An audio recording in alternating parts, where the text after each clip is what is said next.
हर माह के शुक्ल और कृष्ण पक्ष की त्रयोदशी तिथि को प्रदोष तिथि का व्रत किया जाता है। प्रदोष व्रत की तिथि जब मंगलवार को आती है, तब उसे भौम प्रदोष व्रत के नाम से जाना जाता है।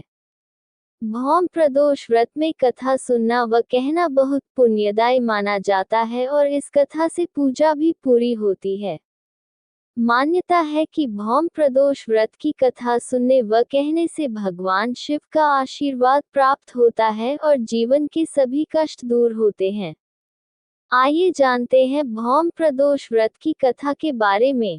सूची बोले अब मैं मंगल त्रयोदशी प्रदोष व्रत का विधि विधान कहता हूँ। मंगलवार का दिन व्याधियों का नाशक है।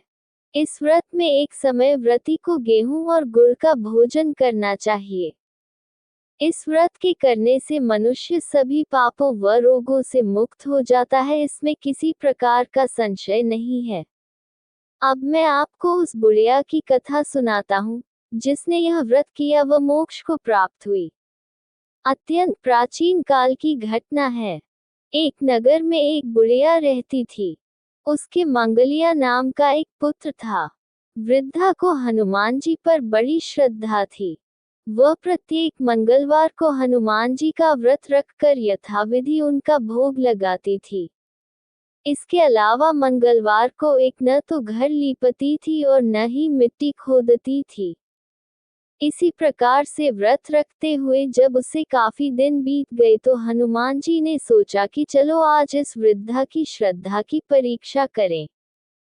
वे साधु का वेश बनाकर उसके द्वार पर जा पहुंचे और पुकारा, है कोई हनुमान का भक्त जो हमारी इच्छा पूरी करे।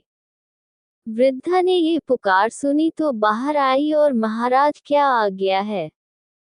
साधु वेशधारी हनुमान जी बोले कि मैं बहुत भूखा हूँ, भोजन करूंगा, तू थोड़ी सी जमीन लीप दे। वृद्धा बड़ी दुविधा में पड़ गई।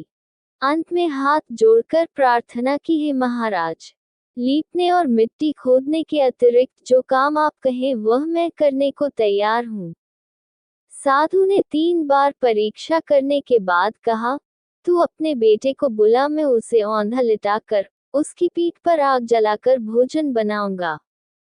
वृद्धा ने सुना तो पैरों तले की धरती खिसक गई, मगर वह वचन हार चुकी थी। उसने मंगलिया को पुकार कर साधु महाराज के हवाले कर दिया, मगर साधु ऐसे ही मानने वाले न थे। उन्होंने वृद्धा के हाथों से ही मंगलिया को औंधा लिटाकर उसकी पीठ पर आग जलवाई। आग जलाकर दुखी मन से वृद्धा अपने घर के अंदर जा घुसी। साधु जब भोजन को बुलाकर कहा कि वह मंगलिया को पुकारे ताकि वह भी आकर भोग लगा ले। वृद्धा में आंसू भरकर कहने लगी कि अब उसका नाम लेकर मेरे हृदय को और न दुखाओ, लेकिन साधु महाराज न माने। वृद्धा को भोजन के लिए मंगलिया को पुकारना पड़ा। पुकारने की देर थी कि मंगलिया बाहर से हंसता हुआ घर में दौड़ा आया। मंगलिया को जीता जागता देखकर वृद्धा को सुखद आश्चर्य हुआ। वह साधु महाराज के चरणों में गिर पड़ी। साधु महाराज ने उसे अपने असली रूप में दर्शन दिए। हनुमान जी को अपने आंगन में देखकर वृद्धा को लगा कि जीवन सफल हो गया।